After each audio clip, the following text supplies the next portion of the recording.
Welcome to episode 18 of Fascinating, a Star Trek podcast. Arena. In this week's episode, the Enterprise pursues an aggressive alien vessel responsible for the destruction of a colony. When both ships are halted by a more advanced species, the alien captain and Kirk must resolve their dispute in one-to-one combat using materials found on the surface of an uninhabited asteroid. Can Kirk prevail, or will the superior physical strength of his opponent prove decisive?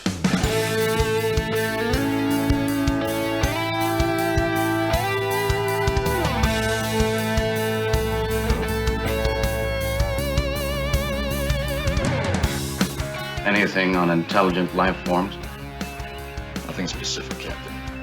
Unscientific rumors only, more like space legends. Welcome, Ian. How are you? Yeah, I'm okay. How are you feeling? Legendary. Legendary. That's good. Space legendary. Indeed. You enjoy this one? Yeah, although from what I understand from what you've mentioned before, this is regarded as a classic. Yeah, of course. And I think perhaps because of the creature they come across. Yeah. Kirk mano a mano with one of the most fearsome alien species ever encountered. We will get to that in due course. I'm not massively impressed with Kirk's fighting skills or his ingenuity or his agility. Whoa. Speaking of alien races, did the Metrons remind you more of the Telosians or the Squire or one of the other overpowered species? There are a lot of species which are vastly superior to Earth beings, and it's a trope that we have encountered before. Yeah, it's a bit of a... I'm not sure, it's not really a get out, as it were, but they use it a lot, or a lot of the different writers use the same idea of this sort of alien species that's so powerful, we're not even going to bother explaining what they can do and what they can't do. Yeah. We should remember, the name of this podcast is Fascinating. It is. Which has there's several different ways you can take that, different meanings, and I think one was perhaps I'm representing a person who has not seen it in its original run or at all. Would it fascinate me? And I think this is an example of an episode where I'm not being critical, but I'm not... If I was a kid back in the 60s and I came across some of the effects in this monster, which I think is well loved or well remembered by a lot of people, a lot of fans, I may well have been fascinated by it. But in 2020, at this age, I have to say it's a guy in a green suit, a frog suit, or a lizard suit. You weren't compelled by his physical prowess? No, I wasn't at all. You weren't terrified of his almighty roar? I thought it was laughable. I thought Kirk's attempts to fight and defeat this creature were also laughable. I thought his attempts would have killed a human. They wouldn't. We'll get to that. They certainly would not have. And he's at it in one of his recordings. That's a point I'd like to dwell upon later. Well, there's nobody double checking his work, I suppose. Nah. Shall we get on with things? Yeah, let's crack on. Just for a change, we begin in the transporter room. In hushed tones, Kirk advises McCoy that he will enjoy Commodore Travers as he sets a good table, and we hear that the party that are leaving are going to Cestus 3? Cestus 3, yeah. Yeah. We hear Travers himself come on comms asking them to hurry up and make sure that they bring their full tactical team. Yes, he has an interesting problem for them, and Spock is rightly curious or concerned at this request. Yeah, but Kirk sort of waves that off. He is of the view that it's a exposed colony at the edge of known space that's not that unlikely that they might have a tactical issue to discuss. Yeah, but Spock tries to press the matter. However, McCoy is more interested in the opportunity to eat a non-space meal. Yeah, and Spock calls him a sensualist, which he's happy to embrace. I like that term, a sensualist. I don't think that's an insult, is it? No? I wouldn't take it as that if I think it's almost the equivalent of when McCoy calls Spock logical. Yeah. He means it almost as an insult, but it's never taken that way. And McCoy actually says, you can bet your pointed ears that he's a sensualist. Yeah. So Kirk, Spock, McCoy, and three randoms, who are, I think, Kelowitz, O'Hurley, and Lang. Yeah, well, you know Kelowitz, he was in last week, one of the more recent episodes. They're sent down, and immediately a red alert is called. Yeah, Kirk happens to notice that the entire colony's been destroyed. It's a war zone. Yeah. Credits. And we return to Incestuous 3. Incestuous 3, did you say? Possibly. Who knows what's going on down there? What we do know is there is an ominous drum score, and with phasers pulled, the crew run over for cover inside what looks like... Now, I was confused. I thought this would be the arena. It looks like a stadium of some sort. But no, this is just the colony. Yeah. I thought it was a bit curious that Spock seemed almost puzzled by the messages that they'd received, given that it's only about 6 weeks since he was faking messages to get them to take Captain cage. Pike. Yeah. Yeah, indeed. Well, in the menagerie, yeah. Anyhow, Kirk gets the team organised and Spock scans for life signs and picks up one living human. Yeah, he detects a weak impulse. We get a captain's log, which is kind of played over a visual of the team searching the colony. Yeah, I noticed that. I think it's quite an interesting sort of presentation of this. So they're trying to mix things up a little bit. We learn that the Enterprise has responded to a call from the outpost, and on landing, they've discovered it's been destroyed. Yeah, sometimes the logs add a little bit more to what we've seen, but This one added nothing. nothing. It's just a summary, recap. Yeah. In case you didn't watch the first few minutes. Yeah. And you want to wait 2 years for it to come back on the telly. So indeed, there is a survivor. He's found lying down and looking like he was in a blast of fire or something. Yeah, he's not able to communicate with them at this point.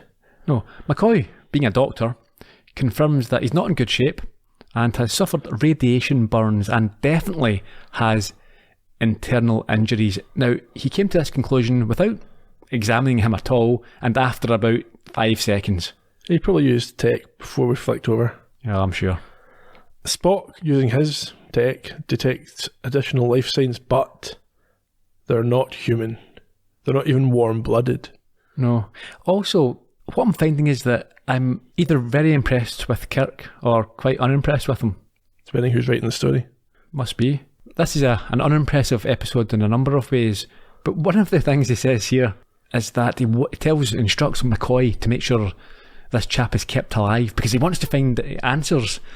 So that's fair enough, but if I was the victim, I'd be thinking, I'd like to be kept alive just because I'm a person and you think I should be, not just because I'm a valuable resource. Kirk's gone into sort of hostiles present mode. He's just on defence at the moment. Anyway, as you mentioned, yes, so there are readings of other living creatures nearby, but they're not human. No, and Kirk sends O'Hurley to investigate, but he's almost immediately vaporised.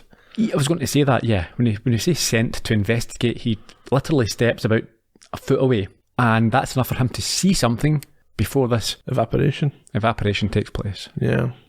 It's a shame for him.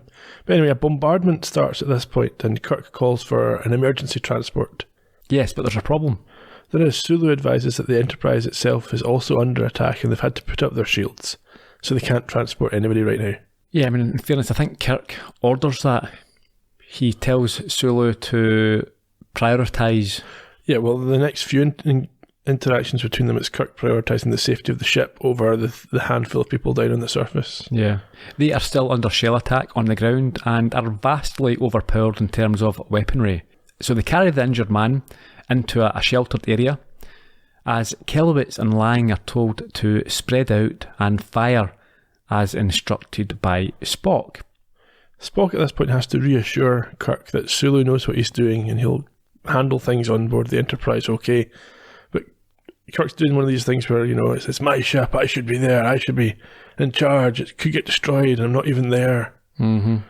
Now, under constant bombardment, Kirk asks Spock if he remembers or knows where the arsenal is. So is this something that information Spock should have? Well, I presume he's sussed out the layout of the camp. What, before they left, or just in general? Maybe just known for remembering this sort of thing. Yeah. In any case, Kirk runs over to this. Well, he tries to get there. Yeah, some sort of kamikaze zigzag manoeuvre. Yeah, and I think, but after a few steps, he's knocked on his backside. Yeah, he's literally trying to zigzag between falling bombs, which I don't think is the most... it's not like you're running away from a crocodile. No, so he doesn't get to where he's going straight away. He has to take cover, and again he communicates with Sulu up in the bridge, and he learns that they still have not identified the aggressor, and he orders the Enterprise to continue attacking. Yes, I think Sulu says the phasers haven't made any impact, so Kirk authorises use of the photon torpedoes. Communication is then lost, and he makes another run for it before performing a very impressive head-first leap. Yep, spectacular. Yeah, I wonder if it was him or his stuntman. Well, all you have to do is pause it because it'll be obvious from the face. It was his stuntman. Okay.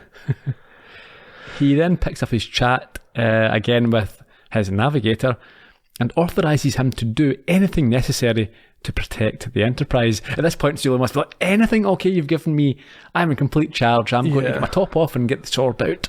And he says including leaving orbit, and Sulu's basically like, okay, cheerio, he's off. Yeah. He warps out of orbit. He does. Meanwhile, back over at the sheltered area, McCoy and Spock are chatting.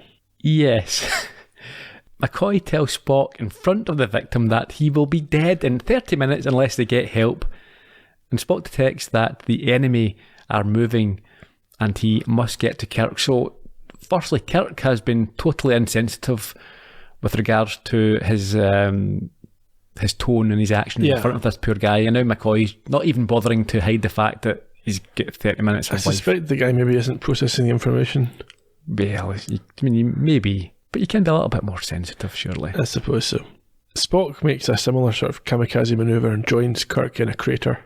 Yes, before he realises that the enemy have locked onto his tricorder, causing him to throw it away just before it explodes, which was nice timing.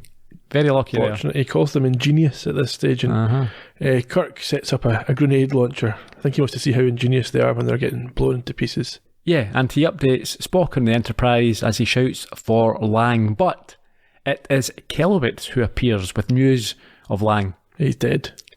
Apparently. He's probably vaporised. They only paid him for one scene. Anyway, I think that Kelowitz advises Kirk on the enemy's position or where he thinks strategically they should be placed. Yeah, and he also raises the fact that if they launch these grenades at them, they'll still be in the sort of blast zone themselves. Yeah, it's a bit too close, isn't it, for the power? Yeah, Kirk's only response to that is, it'll be worse for them. Which isn't the greatest. That's not really what you want to hear, is it, if you're Kelowitz? No, not at all. So they take cover as Kirk fires this grenade in the direction advised, which detonates like a nuclear bomb. Oh, it's massive, and it's enough to end the enemy's participation in this particular conflict.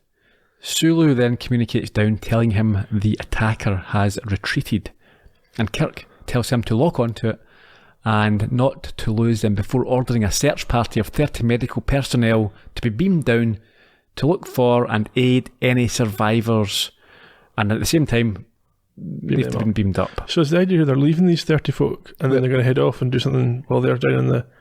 And where do they get 30 medical folk? They've got 2 doctors as far as I'm aware, a doctor and a nurse. That's exactly the notes I've taken here. So it's a war zone. They've still no idea if it's a permanent ceasefire they've created. Yeah. Or how many people are, or aliens, what the aliens are, who the aliens are, and what their intentions are. So they're going to send down 30 people and just leave them there. That's not great risk assessment, I wouldn't have said. No, it's rash. And the point you mentioned, 30, they won't have 30 surely medical staff. It seems unlikely. I'm thinking that's anyone who's ever done one first aid course is now classed as medical. Yeah, if you can work the defibrillator, you're going down. Yeah. We get a captain's log. Yeah, they are now chasing after the ship, which is headed for an unexplored part of the galaxy. May not be unexplored to them. Unrecorded. No, but to the other ship. It's probably been there before. Yeah, I don't think they're just randomly hiding somewhere. No. Anyhow, we head into sickbay. We do. Where Spock and McCoy are with Kirk as he asks the survivor for information on what happened. Scanners reported a ship approaching. We get them now and then. They're all welcome to use our facilities. You know that. Yes, sir. They came in space normal speed, using our regular approach run, but they knocked out our phaser batteries with their first salvo. From then on, we were helpless. We weren't expecting anything. Why should we? We didn't have anything anyone would want. Easy, easy. They poured it on like phasers, only worse, whatever they were using. I tried to signal them. We called up.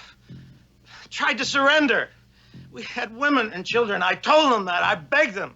They wouldn't listen. They didn't let up for a moment. Lieutenant, the Enterprise received 2 messages, ostensibly from Cestus 3. One for the Enterprise to go there, and the other for myself and my tactical crew to beam down to the surface. They hit us a full day before you got there, Captain. No messages came from us, Captain. Why did they do it? Why? Why did they do it? What I don't understand is the timeline here. Has this colony been established for some amount of time, or have they only just arrived? That's why they think they're invaders or intruders. Who thinks they're invaders or intruders? Okay, so how long has this chap... Don't know. It's not established. We don't hear. That's what I'm saying. If they'd been there for months, Yeah. then the aliens, Yeah. why are they only attacking now? Now, if they'd only arrived like 2 or 3 days ago, then you understand why they could be considered aggressors. Yeah. But they didn't consider them aggressors. They thought they were there peacefully, and then they just attacked. That's what I'm saying. So, but for how long had they... I mean, it makes a big difference. If they've already been there for a year, and this is an established colony, then an attack now can't be... you can't really defend that. Well, I think this will come back up later on. I think we should maybe shelve this one until towards the end of the episode, because there's more information to come out. We're in Kirk's quarters. We've not been there for a while. No Rand. Rand's always hanging about there with... You expect her just to walk in. Yeah. Kirk states the obvious to Spock. It was a trap. A clever trap. Yeah. And I quite like this cut, actually, because in the clip we heard there, your man's asking like why, what happened, and it's a hard cut. Kirk's answering the question. Yeah. It's bad thought process here from Kirk. He doesn't take the advantage that he has of Spock's opinion, even when he's trying to offer it. I think Spock does the dutiful thing in just accepting his captain's view, but he clearly doesn't agree. Oh, without a doubt, he's not happy, and I'm not sure he's doing the right thing in terms of the chain of command. Yeah. But he's senior enough, and he has proven himself enough, I think, that perhaps he should be at least putting his foot down, or at least trying a little bit harder to make it clear. The only thing that I could think as a possibility was he isn't convinced that Kirk's wrong enough to make a stand on it, that he thinks it's enough of a possibility that the decision having been made and recognising that the decision's been made, he's not angry enough or concerned enough about that decision to go against it. Possibly, yeah. In any case, Spock concedes that if it is the case that it was an aggressive act, they must stop the ship getting to its base. Yeah, we didn't actually say what Kirk's thought was. He thinks it's an invasion. It's a precursor to invasion of their territory. Sure. So Kirk communicates with Sulu, telling him to overtake the alien ship that they're following and prepare to fire on them. This is going to initiate a battle, a decision that Spock is, again, we can see is clearly not supportive of. You think? I thought Spock had just said, yeah, we need to stop them getting away. Yeah, if we believe what, Right, okay, yeah. But I don't think he does believe that. Yeah, we saw in the Galileo 7 that he's not fond of killing anybody if he can avoid it, which is a complete 180 from his original position. Yeah, where just grab a gun, shoot everyone. Yeah. Yeah, where's the cool use of logic now? Yeah, it's obviously been a conscious decision, I think, by the writers to try and, I suppose, soften Spock's aggressive tendencies. Maybe they thought that they didn't quite like where that was going and they had to make him... If they decided, I suppose, that, as we're seeing here, Kirk is going to be more cavalier. Yeah. Perhaps he needed that. Yeah, a balance. Yeah. Red alert's called and we get another captain's log. Again, just another recap. I don't think hot anything... pursuit. That's about it. Yeah. Back in the bridge, Kirk wants to know from Spock what they know about the area they are in. We heard this at the top of the show. I think we got the brief intro clip. Yeah, he's virtually nothing except for rumours about strange signals. Space rumours. That's it, and legends. Sulu then provides an update. What was that? Yeah, the alien ship has matched their Warp 6. Yeah, that's a bit concerning. Yeah. So this forces Kirk to order a Warp 7 increase. Yes. Spock's not happy with that, and Scotty says they're either going to catch them or blow up, which isn't a great dichotomy, really. No, because, yeah, I mean, he has the option. It's not a case of, like, they're running away. So if they just back off, then that's fine. Yeah, it reminded me a bit of Harry Mudd and his ship at the start of Mudd's Women, when he had to push it hard enough and it blew up just after they got rescued. Mm-hmm. And the rest of the crew as well. It's not just Sulu and Spock. I think everyone at this point turns round when he orders the Warp 7 and thinks, this isn't a great idea. And when the rest of your crew are obviously uncomfortable, you should perhaps be taking on board, at least having a bit more of a chat. Yeah, it's a bit like Conscience of the King, when people are not entirely sure where his decisions are coming from. Yeah. Spock, however, has a quiet word in his captain's ear, suggesting that pursuing them may be enough to put them off. Did he not watch Balance of Terror or the Galileo 7? He tried and failed with that one. He thinks that destruction might be overkill, but Kirk makes it clear he wants punishment and revenge. And this is, again, it's not, so you could let them go. He's after revenge and punishment He here. actually uses the phrase, "we are the police." He does. And there's a crime being committed. It's very sort of Cold War USA, sort of world policeman stuff. Very authoritarian. Yeah. Interesting. Mm-hmm. Anyhow, Sulu's got more news. the aliens have matched Warp 7. And to everyone's horror, Kirk then orders Warp Factor 8 and for phasers to be prepared to fire. I must have asked this before. How far up does Warp go? How many factors is there? Well, it's not really established at this stage. I'm not entirely sure that they're using the same figures, but there's a big thing when you get to Star Trek Voyager, which is set up 80 to 90 years after this. No one's done Warp 10 at that point, and that 9.9 is the fastest it's been done, and someone breaks the Warp 10 barrier and they turn into a lizard. So that's what I'm saying. The scale would make sense here. 8's pretty high. Yeah. If we're looking at a scale of 1 to 10. Yeah. With 10 being the theoretical maximum possible for a few seconds. I suspect they might walk back this Warp Factor 8 thing at some point in a future episode, because I don't think this ship can do the same Warp 8 as they talk about in the later shows. Okay. A little time passes. We're back in the bridge. They haven't blown up. Nope. They are closing in and approaching an uncharted solar system, but the alien is not going there apparently.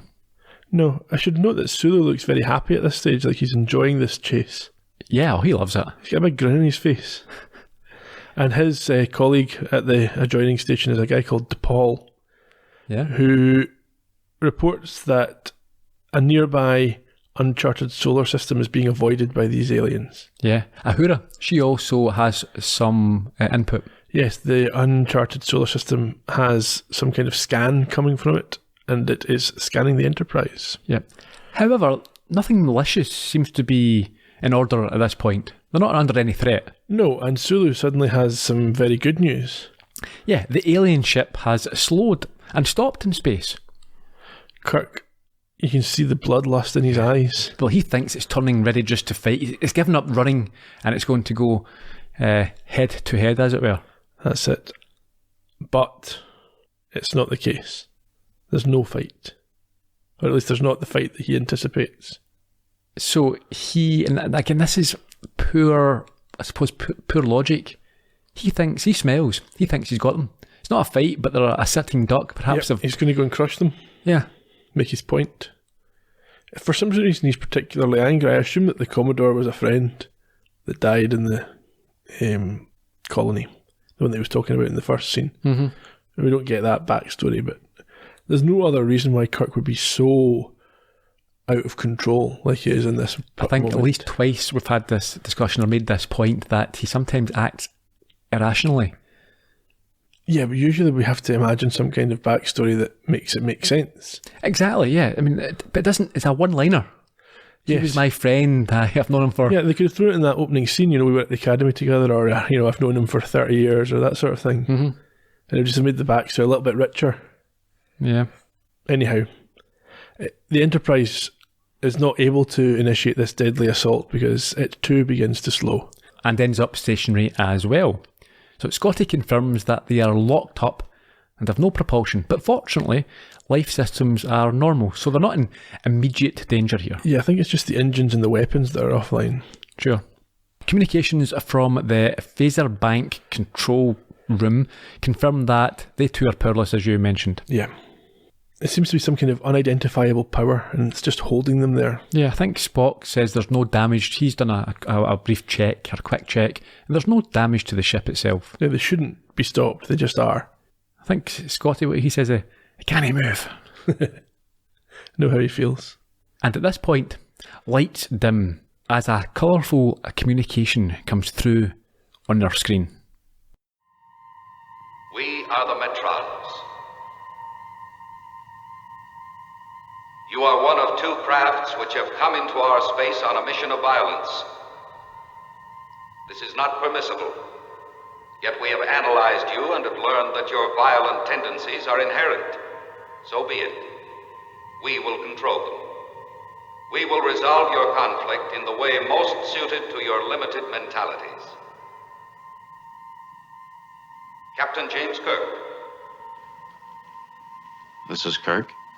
We have prepared a planet with a suitable atmosphere. You will be taken there, as will the captain of the Gorn ship which you have been pursuing. There you will settle your dispute. I don't understand. You will be provided with a recording translating device, in hopes that a chronicle of this contest will serve to dissuade others of your kind from entering our system. But you will not be permitted to communicate with your ship. You will each be totally alone. What makes you think you can interfere? It is you who are interfering. We are simply putting a stop to it. The place we have prepared for you contains sufficient elements for either of you to construct weapons lethal enough to destroy the other, which seems to be your intention. The winner of the contest will be permitted to go his way unharmed. The loser, along with his ship, shall be destroyed in the interests of peace. The contest will be one of ingenuity against ingenuity, brute strength against brute strength. The results will be final.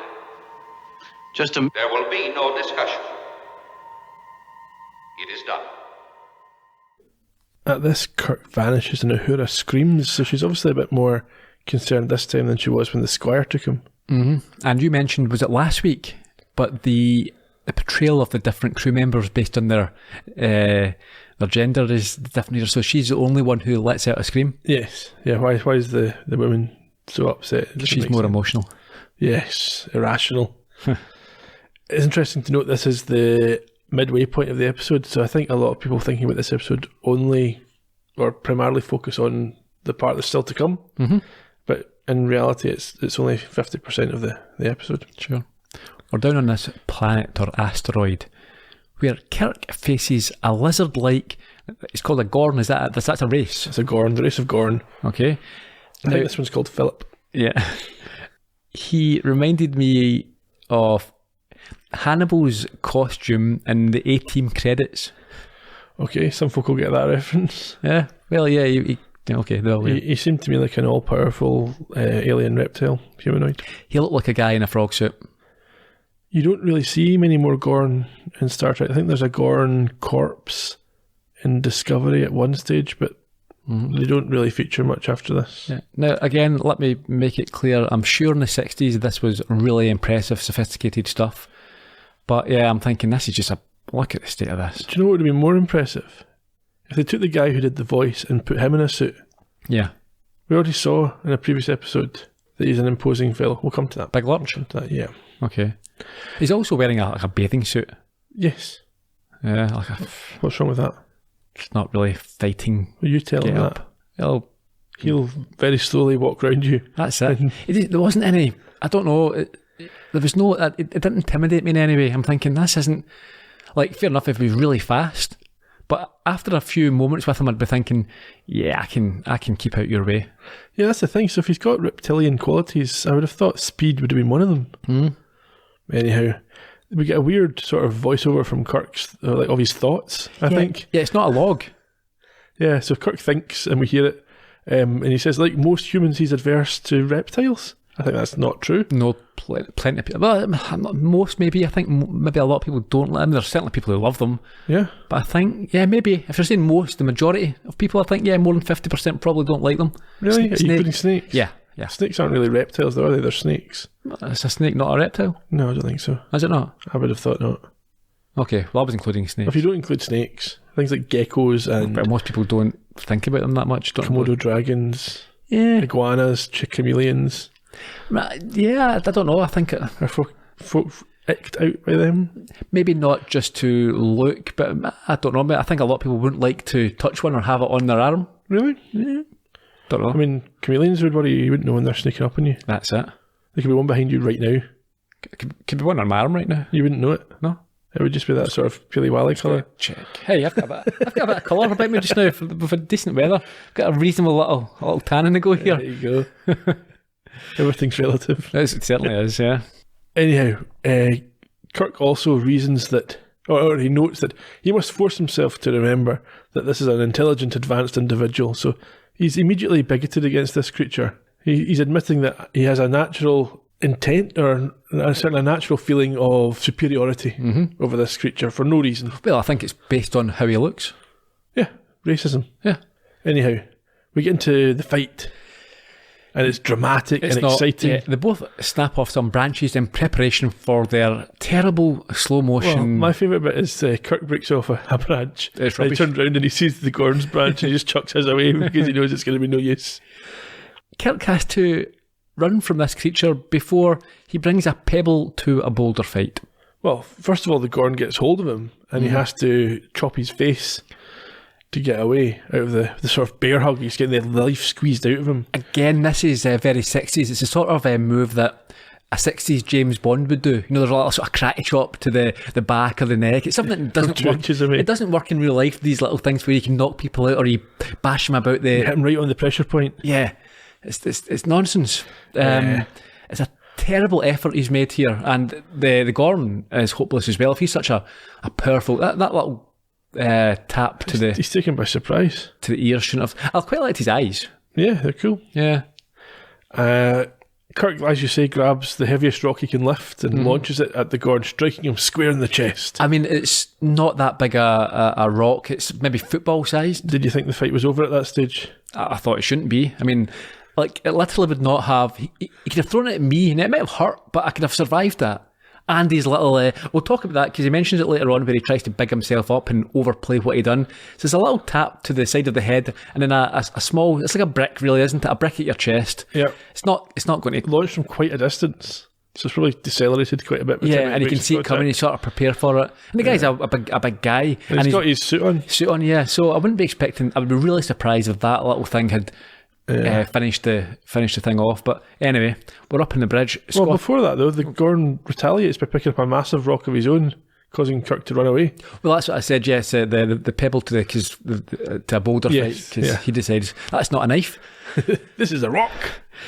Up on the bridge. Yes, there's a quick discussion between Spock, Scotty, and Uhura, but nothing's happening, and they can't hear anything on the comms either. Well, yeah, that's about it. Back down on the asteroid, both Kirk and the Gorn have been given I should say that's the first kind of filler we've really had in the series, isn't it? I think it's to split, and I appreciate it again when you're taking notes. Yeah, you get a bit of a break. You get a bit of a break, and you think it's not on the one scene, and you can see that they're doing that in the script, and you see it in movies as well. I've noted it, or I've noticed it through all the podcasts we've done, and it's just a little break for the user. Take them away somewhere else and bring them back, or else it'd be a very, very long. Yeah. Scene. Don't have to keep their attention for that long. So they've both been given these communication devices, which Kirk now uses to record his predicament in the hope it will get to Starfleet Command. Yes, unfortunately, unbeknown to Kirk, the Gorn can hear everything he's saying and understand it. Yeah, but this is the point of what I was referring to earlier. Kirk's full of shit. That's the bleep for this week. That's the one this week. He claims that this very limited attack of his was enough to kill a man, and therefore this Gorn must be immensely powerful. No. He bashed his ears and threw a stone at his chest. Well, maybe he did more after it cut away to the bridge. Nah. Then he got a machine gun out and shot him 8 times. Kirk is it's like, I'm beat here, and he can't. It's like, if he were attacked in the street, well, I suppose no one's going to test him in this, are they? Oh, that's what I'm When saying. they pick up the recording, he must have really pummeled the guy. Yeah. It's like, yeah, if you get mugged, say, okay, of a couple of teenagers, right, or one teenager, you say, oh yeah, they were at least in their 20s, 6'5", very well built. Yeah, that's how I get beat up. I mean, I couldn't. And Kirk's like, oh, I had him on the run. Yeah, it was one lucky punch. Yeah, then I stumbled. Yeah, and he got lucky. That was it. He cheated. Yeah, immensely powerful, this space creature. Yeah, if it was any other man on this planet, I would have definitely won the fight for sure. At it. Kirk thinks he has the agility advantage, which is debatable, although the Gorn is quite ponderous at times. His confidence is so misplaced here, and it's very quickly proven to be misplaced. Yeah, he hopes he has an advantage in cleverness. Does he forget, first of all, they completely tricked him into going down to a planet where he could get ambushed by faking messages from his friend that he didn't pick up on. Yeah, he's been absolutely played here. And they blew up Spock's tricorder while he was holding it, using science that Kirk and Spock had no idea about. So, oh yeah, but I'm cleverer than him because he's green. He looks like he doesn't look like me. Yeah. Kirk also notes that he has no prospect of success unless he can fashion some kind of weapon. Up on the bridge, Spock asks for Channel 1 to be left open as he is approached by McCoy, who wants to know what his plan is for the Enterprise and their captain. What are you going to do, Mr. Spock? I'm going to wait, Doctor. There's little else I can do. What about the captain? If I could help him, I would. I cannot. Now, you're the one that's always talking about logic. What about some logic now? Where's the captain, Mr. Spock? He's out there, Doctor. Out there somewhere in 1,000 cubic parsecs of space. And there's absolutely nothing we can do to help him. I'm not sure if McCoy really understands what logic is. Yeah, he's mixing it up with clairvoyance. Or superintelligence. Yeah, it's just a process. Yeah. Still. Back down on the asteroid. Kirk is running up a hill. Yep, struggling to find a weapon, but the Gorn is fashioning something from some vines and rocks. It's probably something stupid. He's not very bright. Look at him. Yeah, idiot. You can tell he's big and meaty, can't have any brains. Exactly. Kirk will definitely be able to outmaneuver him physically and mentally. Kirk finds a rock with some ore, some mineral. I'm not sure. He decides to tell us anyway what it is. No, it's diamonds. It's diamonds. Yeah. For some reason, he just says that out loud. And for some reason, he thinks it's the hardest substance in the universe. It's not. No, it's just some kind of pressurised carbon, isn't it? Yeah, but laments that they are useless as weapons. Well, again, it's not an impressive episode for Kirk. No, he's not really thinking clearly, is he? He's been fooled into down to a planet.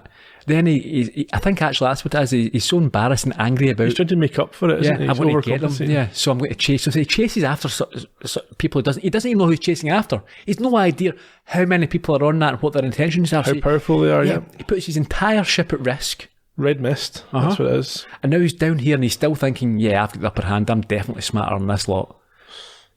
Yeah. From the ridge that he's reached, he watches the Gorn doing whatever he's doing. I think he's sharpening a knife at this point. Yes, and then, now did this remind you of anything? Yeah, Wile E. Coyote and Roadrunner. I've got Coyote-esque bold. I've written Wile E. Coyote in my notes. Yeah.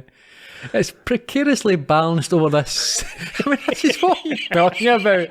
It's like, what you haven't seen out of shot is next to the Gorn, Kirk's put up a sign saying build weapon here.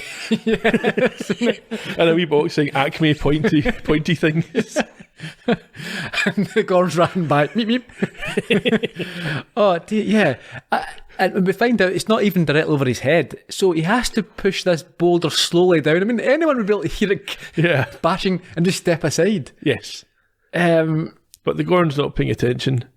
He's building his Acme weapon, and the boulder comes tumbling down, crushing him. Yeah, it's causing Kirk to smile with satisfaction that his superior intellect has won out. Yes, and he makes his way down the mountain to claim his triumph. Yeah. But that's the thing, it's how satisfied can you be? He's not like fashioned a MacGyver-esque solution. He's dropped a boulder on someone. You don't have to be the superior being to come up with that. No. And it wasn't as if he It'd be more acceptable if he had enticed this creature to a certain spot and then managed to get a rock or a boulder into position and then dropped it. But it was literally a boulder he only pushed it. Yeah, the guy happened to be standing underneath it. Yeah.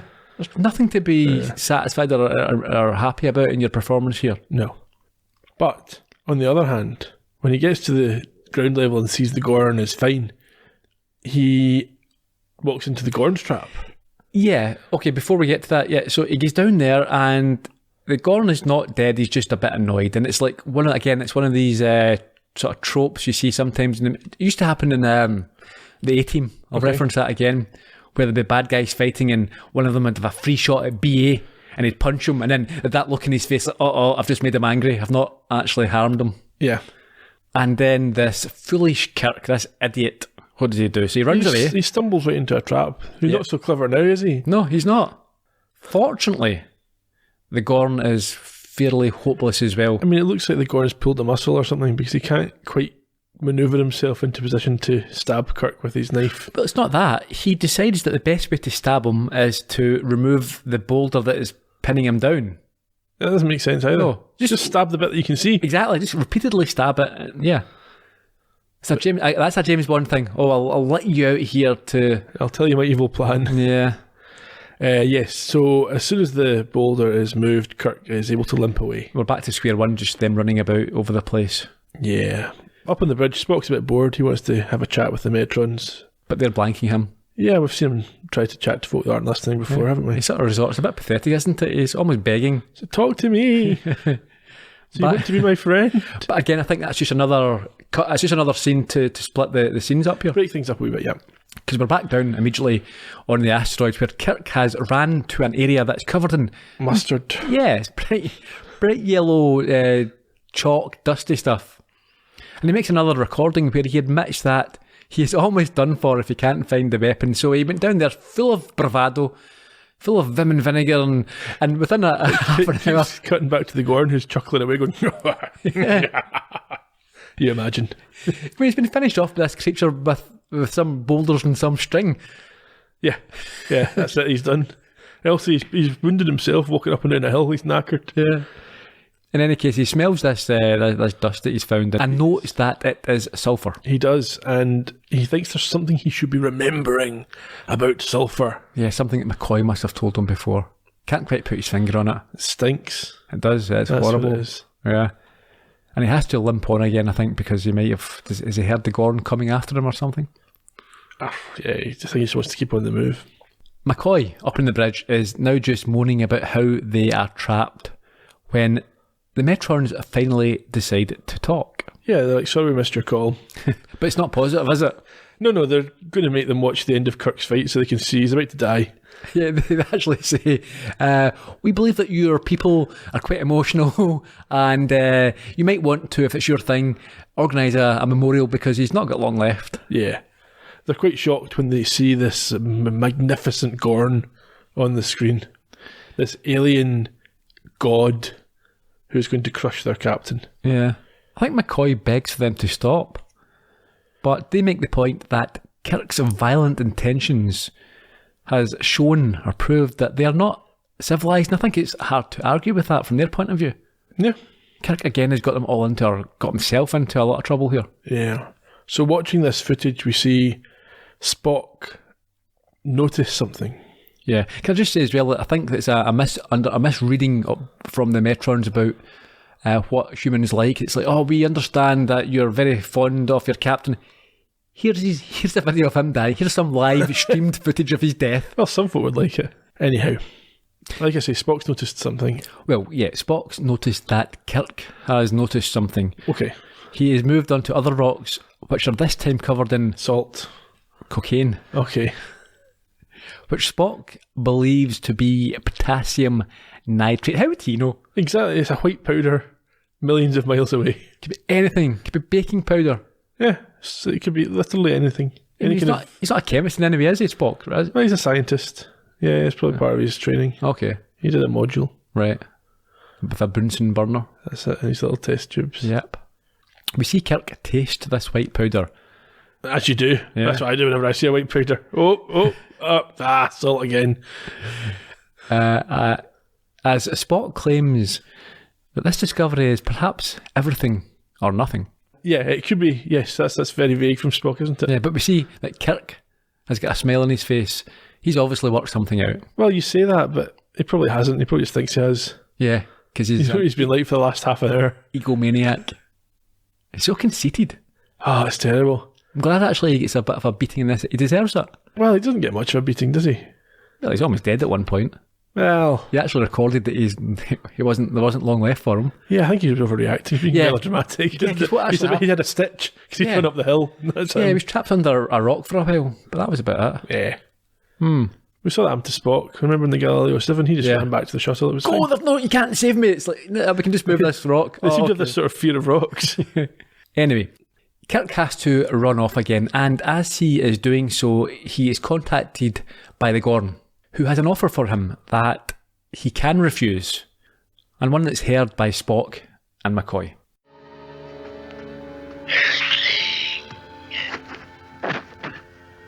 Captain, Who is this, the Metro? this is your opponent, Earthling. I have heard every word you have said. All right, what do you want? I weary of the chase. Wait for me. I shall be merciful and quick. Like you were at Cestus 3? You were intruding. You established an outpost in our space. You butchered helpless human We beings. destroyed invaders, as I shall destroy you.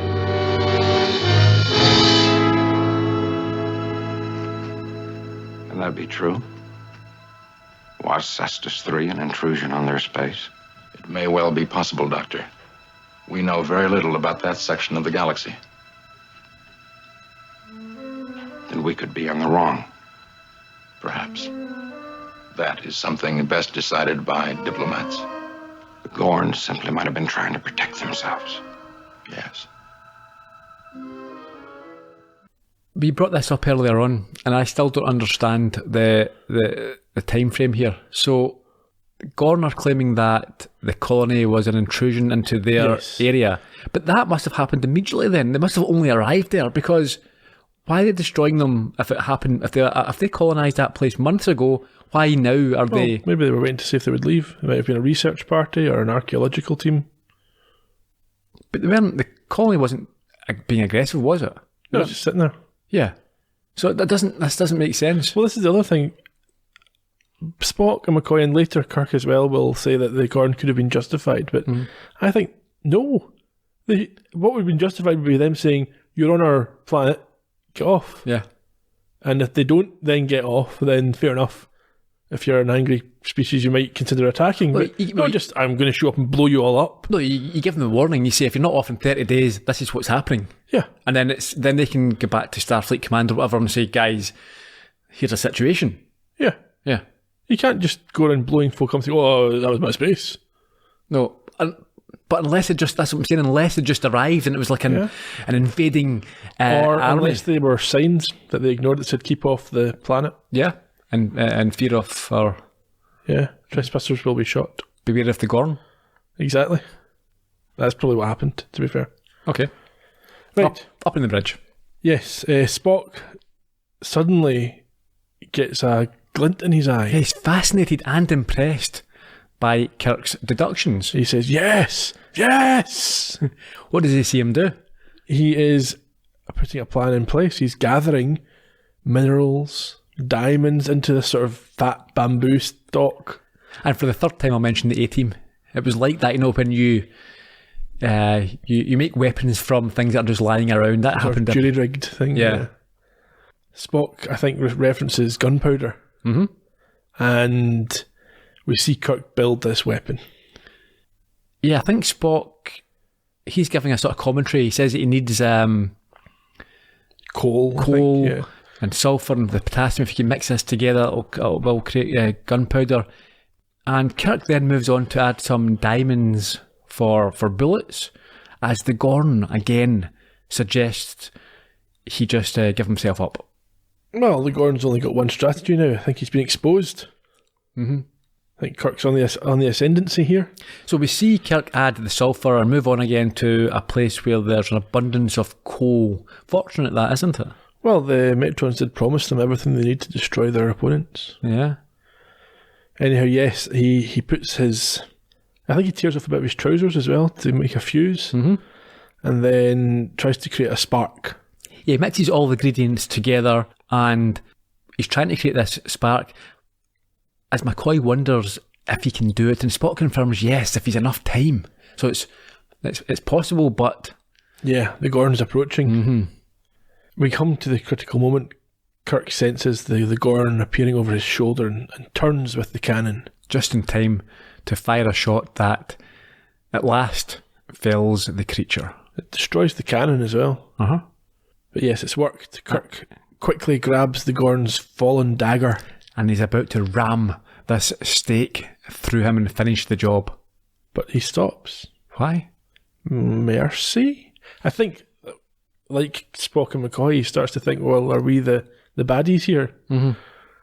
Yeah. Yeah. They're not, but he thinks that. At this, he throws this dagger down, I think, and shouts to the sky he will not kill the Gorn. Well, he shouts to the Metrons. Well, yes, but they're in the sky. Yeah, they'll have to be entertained in other ways. And when he looks back, he sees the Gorn vanish. And this was just like the Squire of Gothos. Was it? Yeah, well, towards the end of it, he vanished. He was there was someone... His parents got rid of him. Yeah. And then we see the appearance of a Metron, a very distinctive looking character. Yeah, Kirk says that the Metron looks like a young boy. Not where I grew up. Well, He doesn't. there's no young boys that look like that in your neck of the woods. Yeah, no. Why are you checking out the young boys? Well, To see if they look like this? to see if they look like- yeah. Fair enough. The Metron claims to be 1,500 years old. And is pleasantly surprised by Kirk's compassion and will therefore not destroy him. Interesting. Which is nice. He offers to destroy the Gorn, but Kirk says, nah, that's fine. We'll try and talk to them. It's a little bit like the end of Rocky 4. If he can change. Yeah. No, I can change. We'll just have a little chat and everything. All of you can change. So the patronising Metron then leaves with the remark that he is still half savage, but there is some hope. In thousands of years. Yeah. We get the sort of segue to our finale up on the bridge. Yeah, he reappears and tells them to prepare to get out of there ASAP. But Sulu notes they've already been transported 500 parsecs. Now, I mentioned this to you before we started recording. Why are they suddenly talking in parsecs? They haven't done it in any other episode. They've always used light years. I don't even know what a parsnip is. A parsec is 3.3 light years. So Like a carrot. they've been shifted 500 parsecs, which is 1,630 light years. Right, okay. So that's a long way. Sure. It's going to take them a long time to get back to their medical team. Indeed. That's a good point there. What happened to them? About 2 years it's going to take them, because that's where Kirk says to go. Well, that's the thing as well then. So are they going to be allowed to get back and get them? Because they've just had a... Yeah, well, Yeah. The Gorn are probably scared of them now that Kirk's shown himself the superior being. He's made a mess of this, Kirk. And The whole absolute thing's a bit of a shambles. farce, yes. McCoy's fed up with it all anyway, and he And leaves. sorry again. I mean, we lost Lang and the other Hurley, maybe. Yeah, Hurley, yeah. That's 2 deaths. 2 more, yeah. But to be fair, they were tricked into all those things. Yeah. As I say, McCoy is fed up and leaves. And Spock chats to Kirk. What did they chat about? Well, he says that they lost visual after the cannon was fired. He wants to know what happened. How did it end? And Kirk's a bit vague, sort of a bit patronising. enigmatic. Yeah. He says that apparently they're a promising species, meaning himself, as predators go. Spock says no. And Kirk says, well, I no longer doubt it. He's now full of confidence again. He's the superior being. He's proved himself superior, and he's proved himself morally superior as well. But he does admit it might take about 1,000 years or so to prove it, as he orders a warp 1 Back to exit. Cestus 3. Yeah.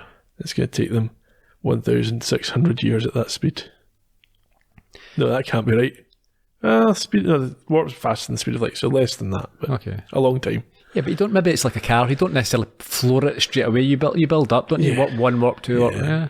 A plane doesn't just hit full speed. It'd be good if it did, wouldn't it? It would be good, yeah. Yeah.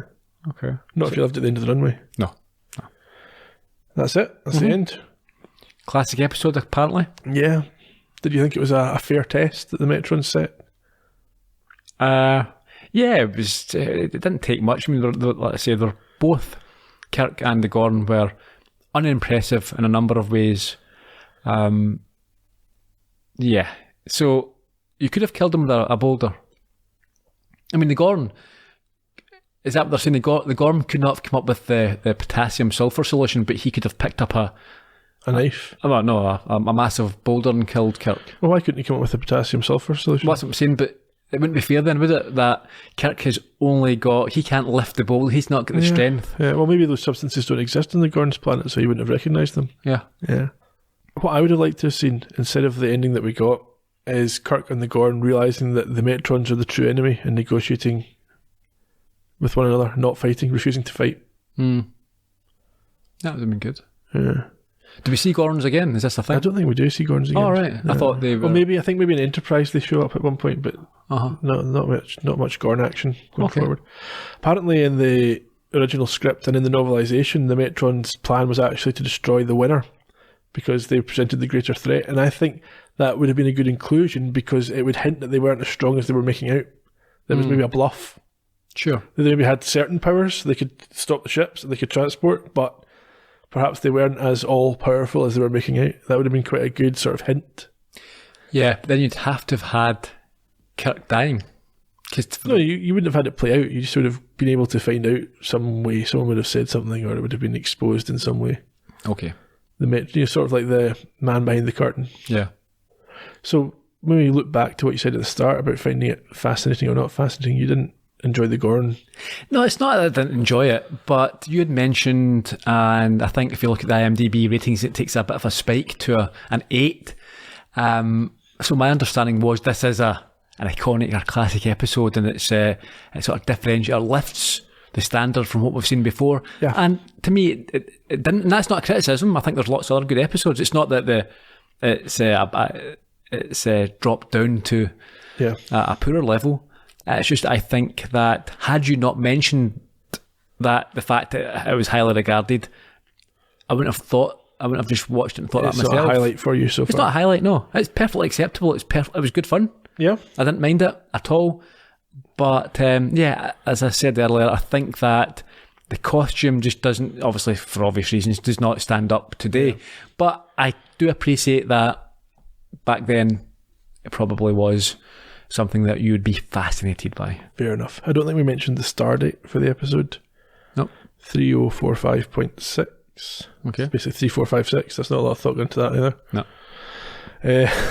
Any other thoughts on the episode before we get into trivia? No, just again that Kirk swings. He either seems to be impressive or unimpressive, make good decisions or bad decisions, and sometimes actually these decisions cost lives, and he can be annoying. Which I don't. Again, it's not a criticism.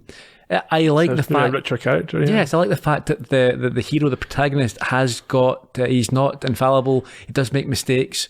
Yeah, it would be dull if he got it right all the time. Yes, so it's a positive thing. Yeah. Although the problem perhaps is that it's made out that he did get it right even when he doesn't. Yeah, well that's the thing. Yeah. Okay, shall I get on with some more facts and figures? Yeah, why not? So originally this episode aired 19th of January 1967, the year you were born. Get away. It was directed by Joseph Pevney. Is that a name that's familiar to you? Nope. This was the first of 14 Star Treks that he directed, and he would win Hugo Awards for 3 of them. Not this one, though he did earn a $500 bonus for completing shooting in 6 days rather than the scheduled 7. Well earned. He also directed shows like The Munsters, Mission Impossible, and Trapper John M.D. Sure. He died in 2008 when he was 96. That's good. Interesting story about the writer. So Frederick Brown is credited with the story, but he didn't actually ever write for Star Trek. Gene Kuhn, the producer, wrote this story, and it was discovered that there were certain similarities with a short story that Mr. Brown had written. So he had to buy it. So they had to option the short story and give him the credit. So apparently he was very happy that his story was being used for Star Trek and didn't know this was the order of things. But he made a living, Frederick Brown, from writing short stories, including apparently the shortest short story of all time, which I will now read in its entirety. Okay. It's called Knock. The last man on earth sat alone in a room. There was a knock at the door. Very good. He died in 1972 at the age of 65. Okay. Ted Cassidy, you'll remember him. Big man. He voiced the Gorn. We remember his performance as, I think, was it Ruck? Mm-hmm. In What Are Little Girls Made Of? Oh, yes, with the delectable Andrea. Yeah, we discussed him more when we looked at that episode. I think they should have had him as the body of the Gorn as well. I think it would be more imposing. Don't see why not. Yeah, it would have fit the description, the way that they were characterising the Gorn. Maybe it would have cost more. Mm-hmm. Oh, the Gorn did look quite muscular, whereas Big Lurch looks more lank. Well, maybe, but they could have had a costume to, or maybe he came in after they'd already done the actual physical part of it. Carolyn Barry was the Metron who appeared on the planet at the end after Kirk speared the Gorn. She later appeared in an episode of The Next Generation and also showed up in series like Dynasty, Ironside, and Here Come the Brides. Dynasty. She died in 2015 at the age of 71. Gerry Ayres made the first of his 2 Star Trek appearances, this time as O'Hurley, who didn't last very long. He also appeared in shows like Dynasty, LA Law, and he had a recurring role as a PI on The Bold and the Beautiful. It's not a dynamo, is it? You don't have it's a dynamo. Okay, but it's a Dynasty. He died in 2013 at the age of 76. Dynamic, it's dynamic. Dynamic. So why in there? Tom Troop played Lieutenant Harold. I think, was he the survivor? Possibly. Must have been. He might be more recognisable for his work in Kelly's Heroes or My Own Private Idaho. He also appeared in shows like ER and Frasier, and he's now 92. Oh, still going weak. Apparently. Of course, you'd have recognised Sean Kenny, who returned for the first of his 2 appearances as DePaul, because he was the wheelchair-bound Captain Christopher Pike in The Menagerie. Mm. You saw him sitting next to Sulu. Oh, was that who it was? Right. Yeah. Okay. We discussed his bio in more detail back in The Menagerie Part 1, so if you want to hear about him, go back to that one. There's no direct Columbo connection this week, although the Gorn was the second choice for Billy Connolly's role in Murder with Too Many Notes. Second choice? After Billy Connolly. Oh, they should have given it to, one of the worst Columbos, probably the worst, actually. I'm therefore going to take this opportunity to go back to a connection that we haven't picked up on. So for the first 15 episodes that we covered, so that's everything up to and including Shore Leave, Hub Braden was an uncredited set designer. And he was never the top choice as a Columbo connection on any of those episodes, but he did work as a production designer on 3 of the later Columbos, including Murder with Too Many Notes, also Ashes to Ashes and A Trace of Murder. So we didn't get a chance to mention him before, and I'm rectifying that now. He was also art director for 176 Murder, She Wrote, as well as on the movie Steel Magnolias. He was nominated for 12 Primetime Emmys and didn't win any of them. Oh. But what you need to do is look at his trivia section on IMDb. It's the most comprehensive I've ever seen. There's dozens of entries, and I'm sure he must have written them all himself. Or his agent did. I'm pretty certain that's what he's done with his Son retirement. Or daughter, yeah. And he also lists himself as being a 13-time Emmy nominee, but the official Emmy site only has 12, so I've gone with that figure. Yeah. What age is he? Must be I couldn't get any birth or death detail. I don't know if he's alive or not, or when he was born, but that's his story. 12 or 13, we'll give him that. Plenty of nominations, yeah. Okay, other trivia. 4 different actors combined to play the Gorn. That's a lot. You only need one. Stuntmen Bobby Clark and Gary Combs, who were the full-body Gorn. Regular sort of fill-in backup guy Bill Blackburn did the head shots, and Ted Cassidy did the voice. This is the first episode to mention photon torpedoes, also the first episode to mention the Federation.